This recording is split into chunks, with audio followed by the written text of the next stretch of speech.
All right, thank you, Michael. Thank you very much for setting this up for us.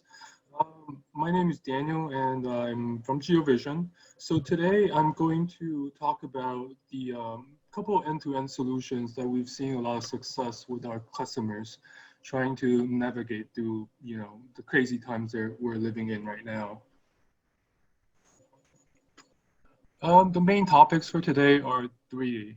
So first is crowd control and how to maintain social distancing. We have hardware and software to help customers achieve this. We'll go over the 3D people counter, how real-time display and alert can help, and also software that you can use even after the pandemic. One thing that we want to kind of stress is that most the solutions that we're going to talk about can still maintain their value even after the pandemic. So it's something to think about because markets are not doing good, so people are very careful with what they invest in. So do keep in mind this is a long-term solution. Um, and then second, we'll go over a contactless solution.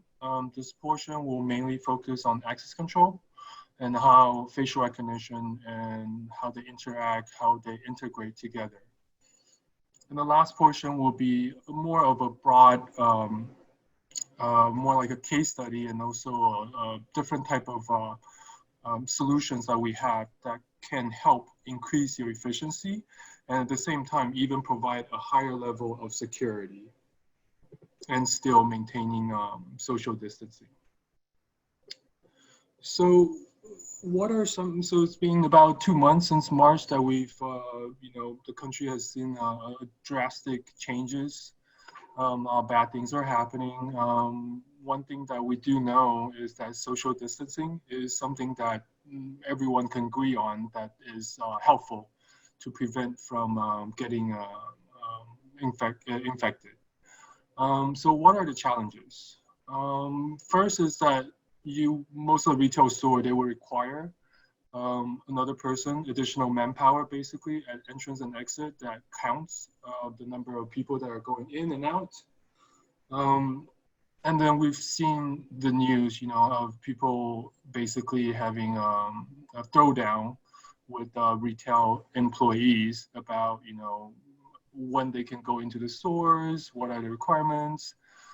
Um, and then we also have a concern with count accuracy. I'm pretty sure all of us have been to a store recently, and then you would see that person that's standing in front of the entrance. You don't know if they're looking at their phone to do counts or are they just doing something else. And it's just, it can get pretty frustrating. And lastly is, what are these investments going to mean for you after the pandemic? So a lot of these data are not fully utilized. I would say these data are wasted. We've had the 3D people counter for marketing purpose for quite a while. And we see the benefit that customer can utilize after deploying such measure, even prior to the pandemic. Mainly, they can see when they have the highest foot traffic. All these data are recorded, so you can do pie charts, do different type of analysis, and then see when you can do promotions and things like that. So we'll go into more detail later in the slides. First thing that we'll go over is the hardware that you will need. This is called a 3D people counter. It has an extremely high precision counting. It's 98% accurate because it provides a depth sensing technology. So, even if people are walking really close together, the camera can still, with the software built in, be able to tell that it's two people instead of, one giant person walking in. It counts both directions, so it can automatically tally up how many people are left within the space. It has a very easy to use UI. It also has a digital I/O. So this output is one thing that you probably will be using more if you're doing crowd control.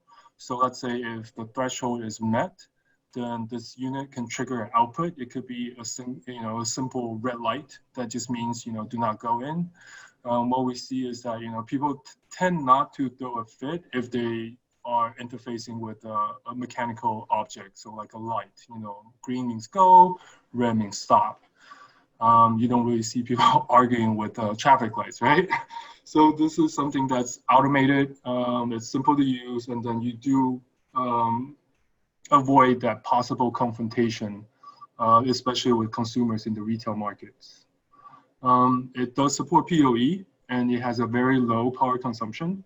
So, you can have it on all the time. It's not going to, you can still maintain a green initiative if your customers has that policy. And then also it does data compiling and chart analysis. So this will still maintain its value. You can still use it for marketing purpose. You can easily tell which day of the week has the highest foot traffic.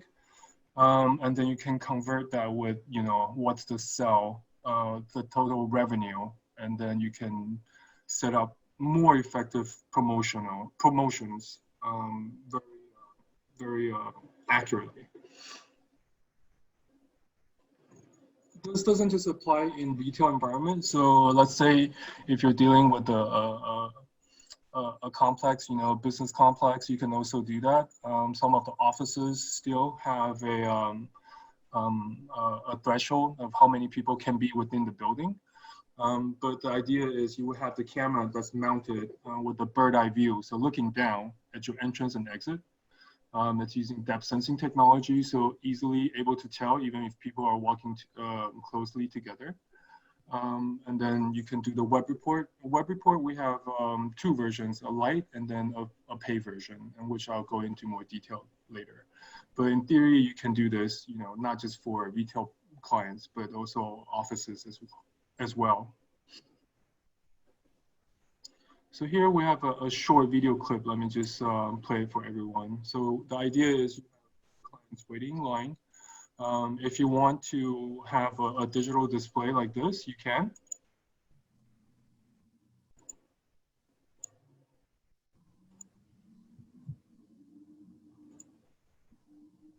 I'm not sure what you guys are seeing, but I'm unable to play the video clip right now. But basically, if you want to do it this way, this is more like a fancier way to go about this. You can have a digital signage that basically tells your client how many customers are within the store. And then when the green light lit up, then the next customer can go in. When the red light is go up, then that means you have to wait a little bit. Or wait until more customer comes out. So going back to the camera itself, it's easy to install. We have different mounts. Typically, you would just mount it on top of the entrance and exit. There is no calibration required. So basically, it's plug and play. You just need to set up the IP address. And then after that, then just let the camera do its work. One thing that I also support is, let's say if you have multiple spaces, entrance and exits, what you can do is you can group these cameras together to create a zone. So let's say if it's an office environment, then you can set different threshold or how many people can stay within that particular space. And then you can link 3D people counter together to create that total count solution. PoE is, like I said, it's low power. It's 6.24. I see someone raising his hand. I'm not sure how this, I think we will be doing the questions at the end. It also has a versatile range. You can be as high as 13 feet above the object. And door width can be 5 to 10 feet. So ultimately it depends on how high you mount the camera, but the widest that you can capture is 10 feet. Web report, it's we have two versions. One is called the light, which is free. And then the pay version is a one-time license. There's no maintenance or upgrade fees. So if you're new to GeoVision, that's something I want to stress about. All the license that you purchase is a one-time charge, and there's no maintenance or upgrade fees. If you go with the pro version or the pay version, you can support up to 1,000 3D people counter. It will do email notifications, or you can use input and output on the unit itself to display. The results are in real time, and then you can do daily, monthly, or yearly counting reports and graphs.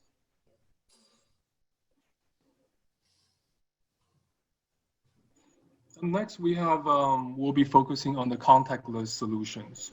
So we know that the virus is spread through bodily fluid. So we want to prevent people from touching things. So even though some of these access control cards they have a low distance, but you never know. It's always just to be on the safe side. So your face will be your card basically in this sense. You don't need to pull out your card. You can if you are dealing with a high security type of environment where you can do dual verification, so face and then a card. In this case, since we're dealing with a pandemic, we can just set it to a face. You can do a facial recognition on the edge end or on the server end, depending on basically on your site. So if you have, simple one entrance, then maybe easier and also more cost effective to go with the edge end, which is the camera that's doing the facial recognition. But let's say if you're dealing with a larger, maybe a campus, so we do have, a couple biofirm that does biotech. They have large campus, and they would use server end because they're managing a large user. You can also do time and attendance with your face instead of pulling out cards, or do sign-in sheets. And if you feel that the facial recognition accuracy is not up to standard, or you want that double verification, but still maintaining, social distancing and contactless, we also have a RFID solution, which is good up to 33 feet. So, and I'll go over in more detail.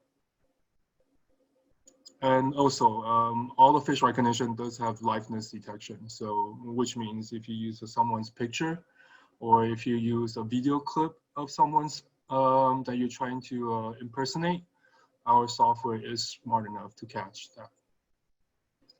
We don't want to, we're a solution provider, so this solution is able to integrate even if you're not using GeoVision access control.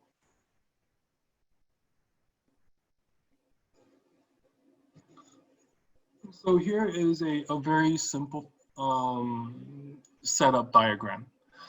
This is edge end, meaning that the camera itself is doing the facial recognition. So on the left-hand side, you will see a GeoVision. This is our VD8700, which is a facial recognition camera. And then we'll also have a FD8700, which I'll go in more detail a little bit later, what the difference are. When you use this facial recognition camera, it will basically, you connect it to what we call FWC, facial vegan conversion. So this basically, this little unit right here in the middle, GV-FWC.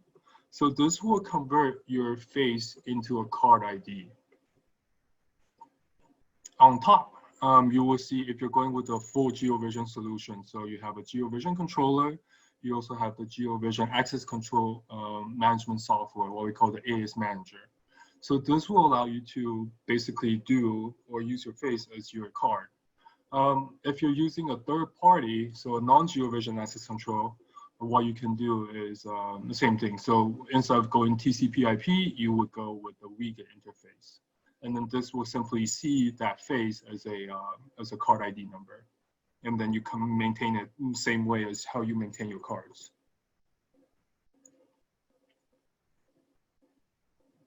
So facial recognition to vegan converter, just to stress that again. So that's the part you will need if you want to use facial recognition for access control. And then also an IP camera that does facial recognition to unlock, and then you will be able to use that face as a card.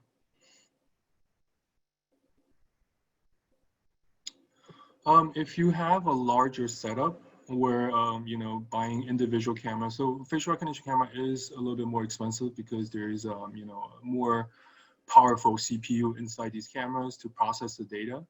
But let's say if you're dealing with a larger site that has multiple entrance and exits that wants to do contactless or wants to do facial recognition for access control, what they will need is then an AIFR server. So that's a software. I know it's called server, but it's actually a piece of software that does the facial recognition, and it will support any IP cameras on the market. But in this case, what I'm displaying here is the CS1320, which is a all-in-one controller / reader. So this unit has a camera that's built in, a 2-megapixel fisheye. How it works is a person would just walk up to this unit, present his face, and then the software will then use that information and then check if that person's face is in the database, and then send that information to the ACE manager and unlock the door.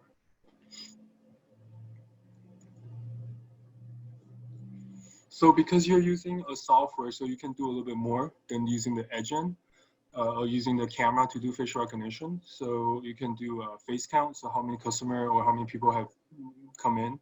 You can also do query, so you can look for a particular person's face. Maybe this person is not, maybe this is a visitor entrance. What you can do is you can actually upload that person's face or the person that you're looking for, and then the AIFR will go through this database and then give you the result of what you're looking to do, filters, or if you're looking for a suspect and things like that. This also does age and gender. So let's say if you're not sure the person that you're looking for, you don't have a picture of his face, you don't have any recording, you can do a wider search or wider filter by putting in an age group and gender. So let's say I'm looking for a male in his 50s. Our software will be able to go through the video results and then provide you with a ID index, a face index, and then you can pick out who you're looking for, and then it will play back the video. And then of course you can do IO and trigger. So let's say if you are doing like a live monitoring, and if you have a suspect that's coming on your premise, a red light will go off, for example. That's triggered by the output. We also have dedicated apps for you to manage your faces. You can, there are a couple of different ways that you can import or look for a person's face, and then I'll go into more detail, but you can get it directly from the IP camera. So let's say you're using the app, you can, during live view, you can enroll a person. You can also import pictures. You can do batch import as well. So let's say if you have 200 employees that wants to get on board with the facial recognition access control, if you already have like an ID system set up where their picture is already in your system, you can upload those in batch and then set that up in our software. And we also have a mobile app. So if you have a visitor center and you can take a picture with your iPhone, with your iPad, Android devices, and then have that set up in the system. So if you're interested in the GeoVision facial recognition cameras, we do have certain terminologies that I want to clarify. So we have FR versus FD. So when you're looking at our cameras, you're going to sometimes see FR versus FD. FR means facial recognition. So these cameras will be able to do the facial recognition on its own without any type of connection to a server, software, or anything else. So these are a little bit more expensive. And then we also have what we call FD, a face detect. So this doesn't just detect a person's face. What this will do is actually send another stream of data to your to our software. So you will have basically two streams. One is your general overview, what the camera sees. The second stream will be just the faces that the camera detects.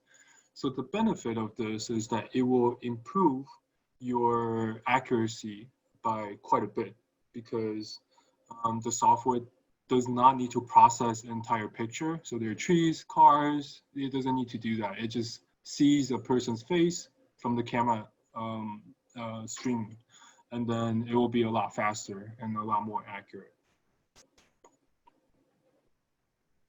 And of course, we have the Access mobile app.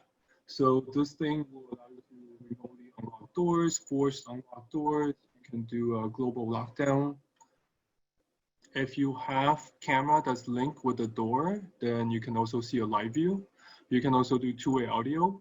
if you have that set up. The CS1320 that you guys saw earlier, so this is a all-in-one. It's a one-door controller. It's also a reader and intercom. It has a built-in microphone and speaker. It's outdoor rated with a 2 megapixel fisheye. So if you want to do facial recognition, this would be a pretty popular model to go with. It also has a push button if you want to do like if it's for a visitor. And then this application that you see right here is what we call the AS Notify, which is a simple application that you can run on any Windows computer. When someone rings the bell, this will pop up, and then you can do two-way audio and then proceed to unlock or lock the door. The RFID solution, so this was mainly designed for a vehicle, but we've actually seen hospitals use these. So doctors, before they go into the operation room, after they do a deep clean down, they wouldn't be able to touch anything. So basically they would just have these stickers or cards, and then they don't need to touch anything. Once they walk up to the door or to the sensor, the door will automatically open. So this has the range of up to 33 feet. And we've already seen people use this indoor as well as outdoor.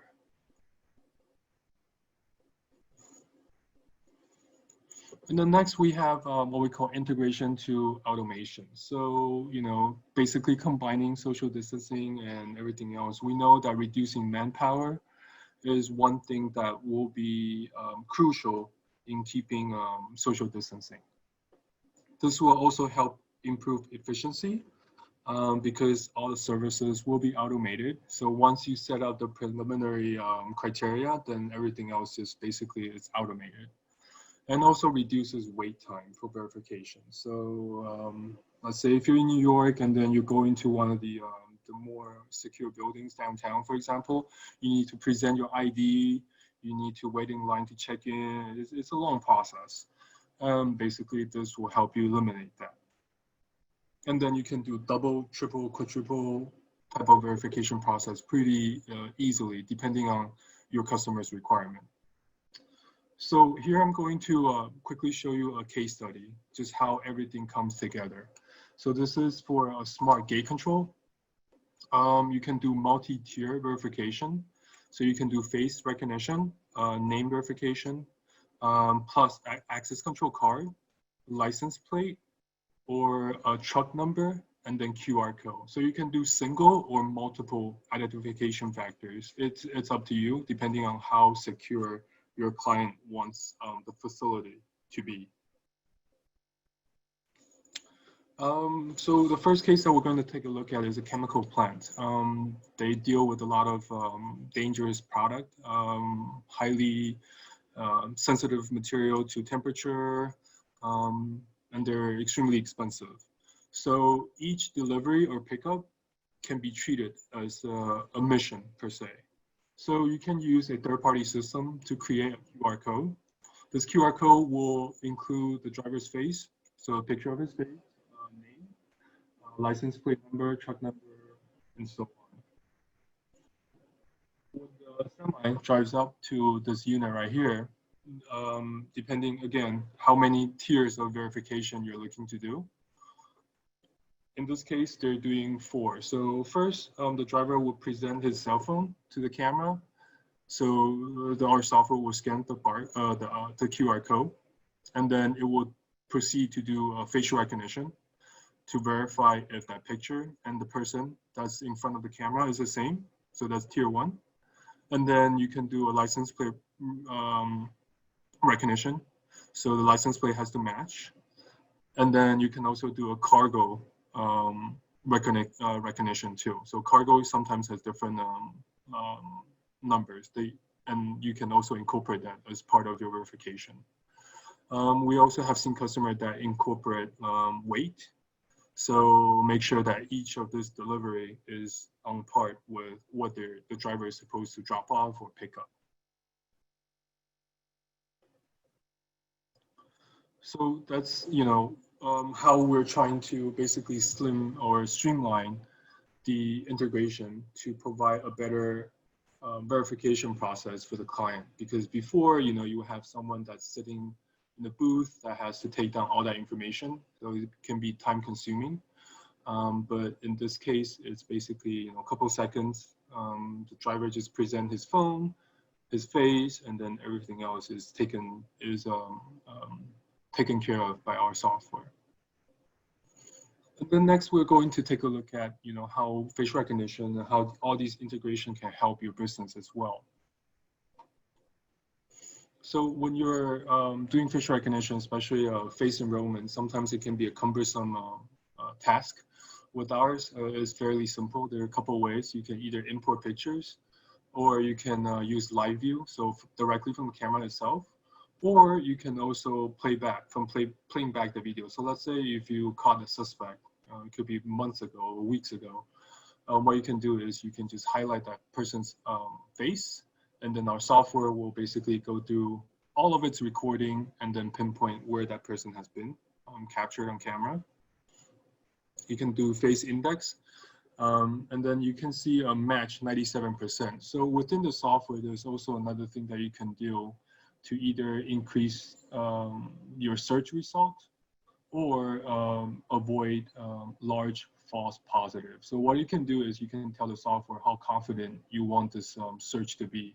If you want to set it to 97%, then the software will maybe take a little bit longer because it has more things to check, but then the results will be fairly accurate. But let's say if you're not sure, or the picture was not that clear that you're trying to look up, then you can set a more relaxed threshold. So let's say 50%, then you get a lot more search results. But then the good thing is you can then use the human factor to filter out. Real-time alerts, so you can do alerts when you see a recognized face, or you can do alerts when it's an unknown face. The type of alerts could be software, so if you have someone that's actively monitoring, it will do a pop-up. If there's no live monitoring, something that's a little bit more relaxed, it's not a high security area, then you can do email alert, which will have the results. So it can tell you Daniel Shaw and then attach a picture. Or you can also do text message alert as well. And of course, IO alert. So trigger a red light to go off if you have a known suspect on premise. And you can also do age and gender search. So like I was talking about earlier, let's say if you're not sure the suspect, you only have a brief description. So what you can do is you can also search by their age group as well as their gender, and the software will be able to show you, let's say, all female in their 30s. And then you can then filter through who is the main, who is the suspect that you're looking for.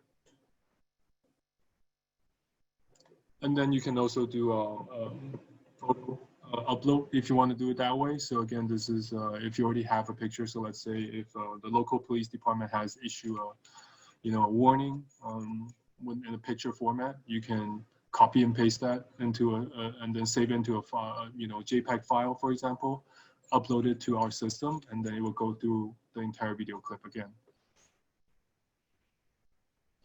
This is another pretty cool feature is path tracking. So if you're looking for someone and then it's a large campus, or it could be a retail store that has many aisles, you don't know what this person may not have steal something. What you can do is you can also have the software go through the entire recording, and then it will show you like so, where with the red arrow where that person has been, where the camera has captured their faces. And this is a pretty neat feature. It's called live streaming. So prior to the pandemic, it's mainly to protect employees. So let's say if your employee is, they're getting ready to leave, and then they saw someone vandalizing the office or vandalizing another employee's car.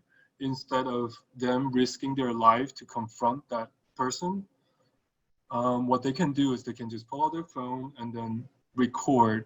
What the recording will be sent to our VMS, or if you have live monitoring, you can also have it streamed to a security center, and it will pop up so the security guard can then take action. But then, during the pandemic, it could be someone, you just don't want to touch anyone or talk to anyone and then have that risk of getting infected. So this is something else that they can do. Just use this phone and then it will record onto our VMS. QR code, so this is more for easier setup. So basically you can just scan your QR code on your phone app, and then everything will be transferred over. So you don't need to type in the IP address, ID, password, and all that. It will automatically pop up on your phone. AIFR server software. So we briefly sort of touched about this earlier with the access control integration, if they're doing server and integration. So this is the software that will be doing that. So this will do facial recognition, age and gender recognition as well. Going back to the FD versus FR, if you're using the software to do the recognition, then you don't need a FR. Just a reminder, facial recognition camera. But if you use face detection camera, it will give you a much better result and also faster responses too. And liveness detection. So just a quick reminder, you cannot fool the system with a picture or a video clip of the person you're trying to impersonate. Another software that we have is called the AI Guard. AI is artificial intelligence. So this will do human detection, vehicle detection, vehicle type and color, and clothing color search. So, and also direction path alerts. So let's say if you are using this and then you don't want people to go into different areas on your premise, you can set up direction of travel and things like that. If you're working with like a construction site, we've seen a lot of these construction sites starting to implement social distancing as well as crowd control. One thing that they are asking us to do is to be able to do a hard hat detection. So that's something we've also included. It's very niche, I have to say, but it's big for certain industry. So you can do vehicle type and color search as well as clothing. So you can look for SUV, you can look for buses, you can look for a motorcycle, same thing. You can do color searches, so you can look for black car, red car, and same thing with the clothing as well. So you can say, oh, I want to look for someone that's wearing a white shirt, a red shirt, and things like that. The software will be able to go through the entire video clip and provide all the results instead of having someone review all the video clips.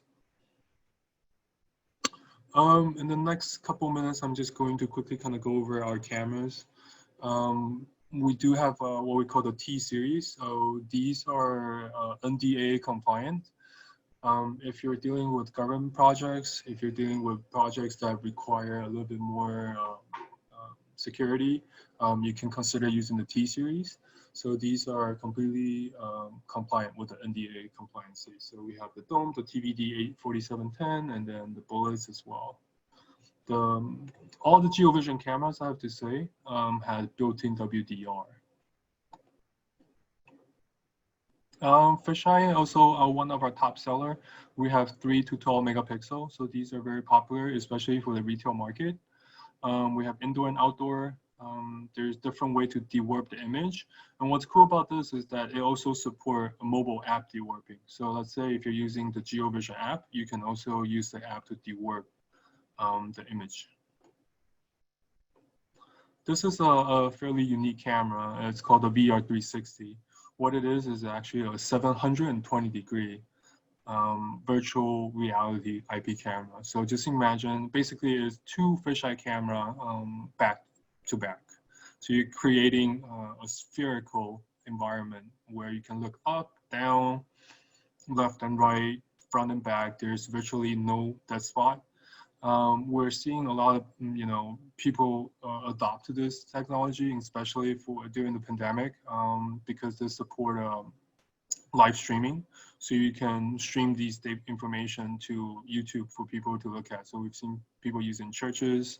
It also has built-in microphone speaker as well. Fish recognition camera, so the VD8700 is an 8 megapixel H.265 dome cameras. It will store up to 10,000 face in the database. Of course, you can go over 10,000, and this is something that a lot of our customer would ask: is that why do you set a threshold for 10,000 when you can put in like these are basically JPEG images, when you can put in 100 or 256 gigs of SD memory card.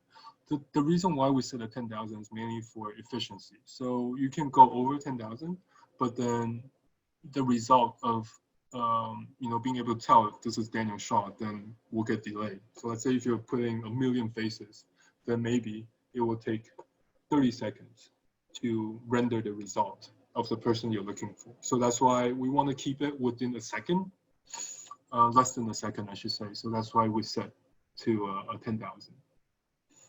Distance is 13 feet max, and you can detect or recognize up to 10 faces simultaneously. This is another unit that's pretty unique. It's a 48,000, SV 48,000. So what this is basically you have 4 12 megapixel fisheye that has a complete surround and also high definition view of your environment. It has built-in IR up to 164 feet. It's outdoor rated, window resistance, also built-in WDR. This is more of a unique camera. Again, it's called the Unicam series. So on the left-hand side, we have the UMP 2500, which is a pinhole camera. It's 2 megapixel fixed lens, super low lux. And then we also have a 2 megapixel outdoor fisheye that we've seen people deploy onto vehicles. Again, super low lux and outdoor ready. And as far as PTZ wise, we have a 2 megapixel as well as a 5 megapixel. The IR on these can go up to 500 feet because of the super low lux sensor. And then we also have PoE switches. So these are security grade PoE switches. They 4, 8, 16, and 24 ports. The only thing I want to point out is that every port will provide 15.4 watts. However, if you only use half of the ports, each port can provide up to PoE plus. So what does that mean? So let's say if you go with a PoE 0801, which is an 8-port PoE switch, if you use all 8 ports, they can power up 8 regular IP camera without any problem. But let's say if you have 4 IP camera that requires PoE plus, then what you do is you only use 4 of these ports, and each of these ports will provide 30 watts. And also, we just released what we call the APoE series. So these are extended distance PoE switches. They can go up to 820 feet without additional power within the line. We have these in 4, 8, 16, and 24. And again, the same rule applies. So if you use every single port, then they're 15.4. But if you use half of the ports, then they go up to PoE plus.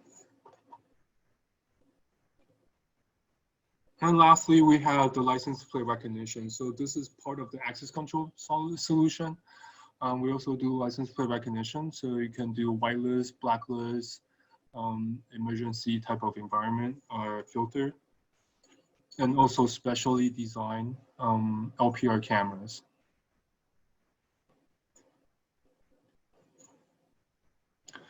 And that concludes for the webinar for today. So I'm going to give the control back to Roman. Hey, thank you, Daniel. All right, you're going to need to stop sharing if you could. There you go.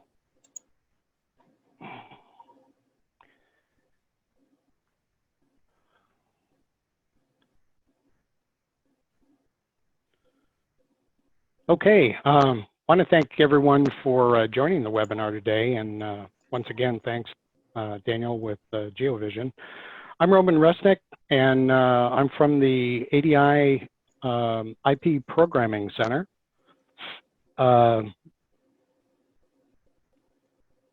The first area I want to talk about is the system design team. We're a group of people that have been out in the industry and we're here to help you with your projects and jobs. It's a free service to ADI customers. You can call us on the phone or supply a email request at the email address at the bottom there. And basically, we cover all the different categories of the products that we partner with. The other area I wanted to talk about was the IP Programming Center. Several years ago, ADI created the IP Programming team with locations in Louisville, Kentucky, and Toronto, Canada. It started out in surveillance, where we upgrade the firmware and set IP parameters for the cameras.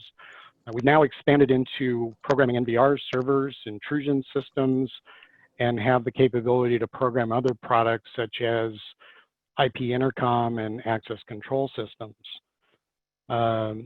Really, the benefits include reducing on-site labor by pre-programming devices and having on-site technicians simply mount the cameras. It also virtually eliminates out-of-box failures because we inspect the cameras for physical damage, we fire them up, they sit powered up for a little bit, and we check for video. And if the camera happens to be a pan-tilt zoom camera, we also test that functionality. Cameras and or boxes can also be labeled with customer supply designations, such as camera number, camera location, IP address, and that, we're somewhat flexible on what the labeling can be. So basically, the IP Programming Center stands ready to help your business reduce time and labor, and you can contact your local branch for more information. Thank you, and I'll go ahead and turn it back to Daniel for questions.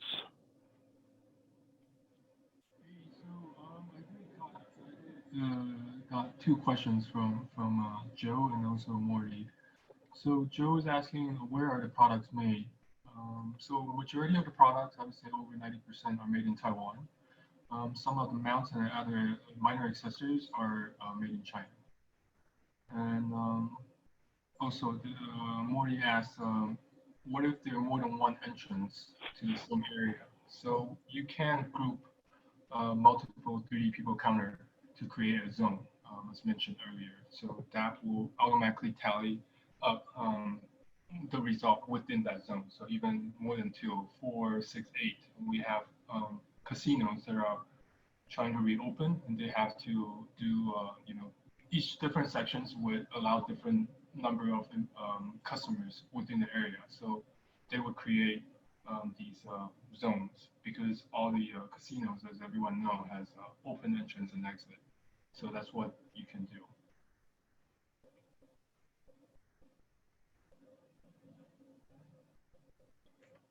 If